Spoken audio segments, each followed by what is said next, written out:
Assalamualaikum, ketemu lagi dengan aku Devi Ardia. Di video ini aku mau melanjutkan tentang cerita kanker usus besar yang diderita oleh mamaku. Jadi di video sebelumnya itu aku sudah cerita tentang bagaimana proses operasi pengangkatan kanker usus besar di tahun sekitar 2019. Nah, ini adalah lanjutan di mana sudah ada titik terang atau rencana penyambungan usus yang akan dilakukan di dalam bulan ini sih, dalam waktu dekat. Karena sekarang kan kondisinya itu sedang buang air besar di stoma atau kantong yang dibuatkan di sebelah kanan perut. Nah, jadi sekarang setelah menggunakan stoma selama 1 tahun lebih, ada rencana untuk penyambungan sehingga mamaku akan bisa buang air besar secara normal lagi. Oh iya, ini aku mau flashback sebentar bahwa setelah operasi pengangkatan tumor itu sebenarnya mayoritas dari penderita kanker itu harus menjalani kemoterapi. Nah, kemoterapi itu terbagi menjadi 2, kemo obat dan kemo infus. Nah, untuk kasus mamaku yang kanker usus besar stadium 2 ini diresepkan oleh dokter menggunakan kemo obat. Namanya obat Binekap, dan teman-teman bisa nanti klik di video ini untuk lebih jelasnya bagaimana kemoterapi yang dijalankan selama setahun belakangan. Nah, obat Binekap ini diminum, dikonsumsi selama 2 minggu. Jadi 2 minggu minum obat dan 2 minggu istirahat. Dosisnya 3 obat diminum pagi dan 3 obat diminum malam. Tapi pasti dosis ini berbeda di tiap-tiap orang karena memang kondisi kesehatannya itu kan berbeda. Pasti dokter memberikan resep sendiri-sendiri. Jadi untuk teman-teman yang orang tuanya atau mengalami sendiri kanker dan diharuskan kemoterapi obat, jangan ngikut dosisnya orang ya. Ada yang sehari mengkonsumsi 3 tablet, ada yang cuma 1 tablet ya, jadi tergantung kondisi kesehatan masing-masing. Kemoterapi obat ini itu tidak bisa didapatkan secara bebas di apotik ataupun toko obat lainnya karena memerlukan resep dokter.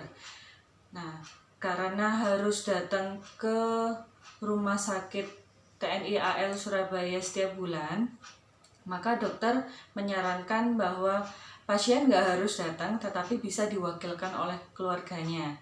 Ya, karena sekarang kondisinya itu kan mamaku tinggal di luar kota, di Jombang. Jadi kasihan kalau setiap bulan harus naik turun bis. Lagian juga kondisi badannya juga kita nggak tahu, kadang lemas, kadang juga lagi kuat, sehat. Jadi kebetulan aku tinggal di Surabaya, jadi aku mewakili untuk mengambil resep dari dokter. Nah, alhamdulillah semua pengobatannya ini ditanggung oleh BPJS. Dan ya nggak bayar apapun kecuali mungkin ya cuma fotokopi ataupun beli vitamin di luar gitu. Nah, kontrolnya ini di poli bedah digestif. Digestif itu istilah lain dari pencernaan, dan di poli tersebut dokternya itu kan banyak ya, ada 3 beda-beda. Nah, mamaku ini kebetulan dipegang operasinya oleh dokter Yudadi, jadi kontrolnya tetap sama dokter Yudadi tersebut. Nah, terus kemo ini harus dijalankan selama 12 kali. Tetapi ya kemo yang ke-11 ini mamaku sudah berhenti, nggak dikasih resep lagi. Jadi sekarang kemonya sudah berhenti.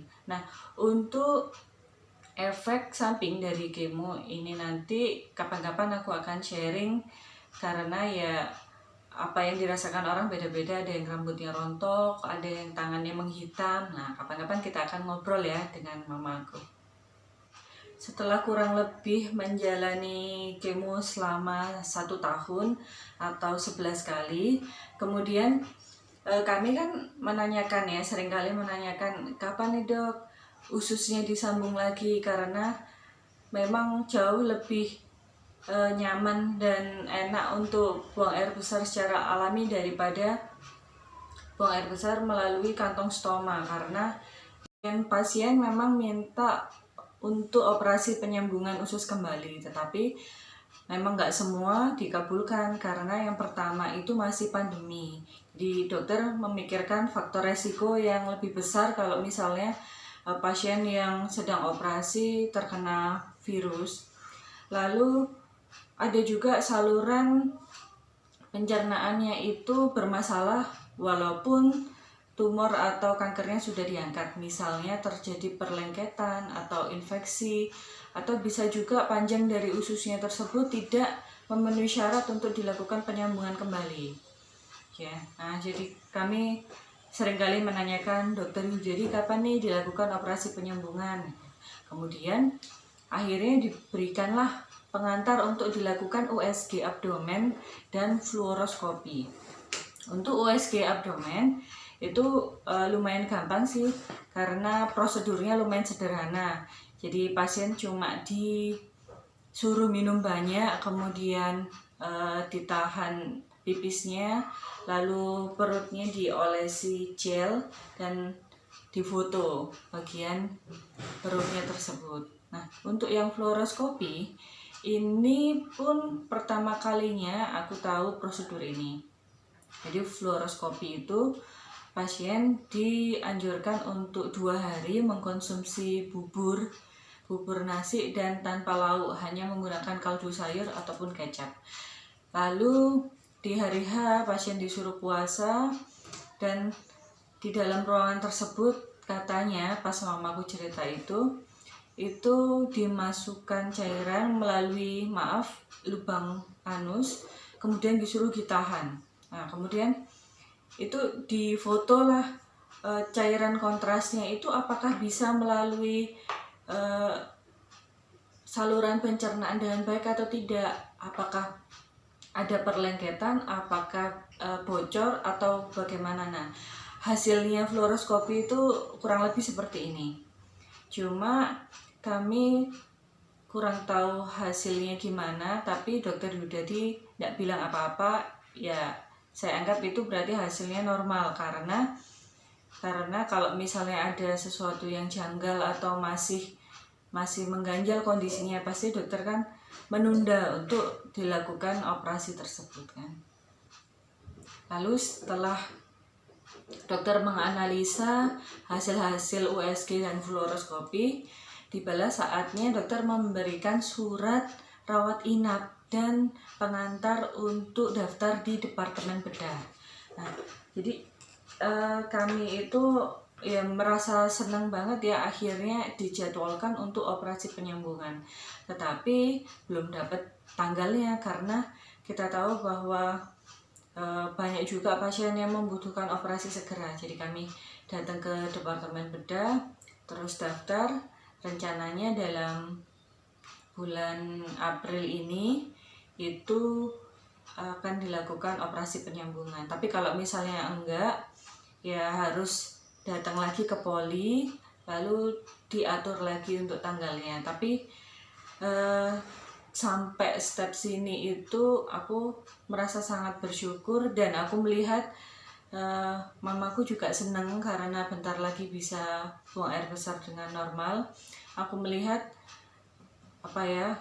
semangatnya itu luar biasa untuk sembuh, karena rajin minum obat, kemudian makannya juga sekarang menjaga, dan patuh dengan anjuran-anjuran dokter. Ya, jadi aku sangat mengapresiasi segala cerita, segala dukungan dari teman-teman semua, khususnya buat yang mengalami penyakit yang sama. Orang tuanya aku doakan juga cepat sembuh, mendapatkan pengobatan yang tepat. Jadi untuk selanjutnya pengalaman penyambungan usus ini akan aku ceritakan lagi ketika operasinya nanti sudah selesai. Mudah-mudahan hasilnya baik ya, mohon doanya dari para teman-teman semua ya. Terima kasih sudah menyaksikan video ini. Kalau misalnya ada yang mau tukar pikiran ataupun tanya, selagi aku bisa jawab, bisa tulis di kolom komentar sini ya. Terima kasih. Assalamualaikum.